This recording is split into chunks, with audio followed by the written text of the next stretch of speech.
তৈরি পোশাক, ওষুধ শিল্প, এইসব এলাকায় শ্রমিক ভাই বোনেরা তাদের অভিযোগ জানানোর জন্য ক্রমাগতভাবে এই শিল্পের কার্যক্রম পরিচালনা বন্ধ রাখতে বাধ্য করছেন। এটা আমাদের অর্থনীতিতে যে নেতিবাচক প্রভাব ফেলবে সেটা মোটেই কাম্য নয়। এমনিতেই ছাত্র শ্রমিক জনতার বিপ্লবের পর যে অর্থনীতি আমরা পেয়েছি সেটা নিয়ম নীতিবিহীন, দ্রুত ক্ষীয়মান একটা অর্থনীতি।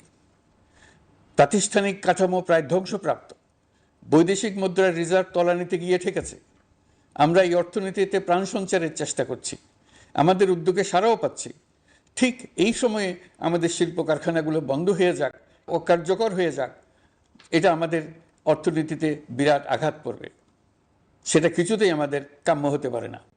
শ্রমিক ভাই বোনদের অনেক দুঃখ আছে, কিন্তু সেই দুঃখ প্রকাশ করতে গিয়ে আপনাদের মূল জীবিকা বন্ধ হওয়ার উপক্রম হলে সেটা ঠিক হবে না। দেশের অর্থনীতি ধ্বংসপ্রাপ্ত হলে সেটা ঠিক হবে না। শ্রমিক মালিক উভয়ের পক্ষে আলোচনা করে এসব সমস্যার সমাধান আমরা অবশ্যই বের করব।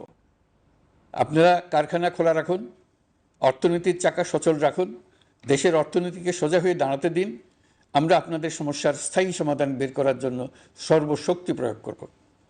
মালিক পক্ষের কাছে আমাদের আবেদন, আপনারা শ্রমিকদের সঙ্গে বোঝাপড়া করুন, কারখানা সচল রাখুন, অর্থনীতির দুর্বল স্বাস্থ্যকে সবল করে তুলুন।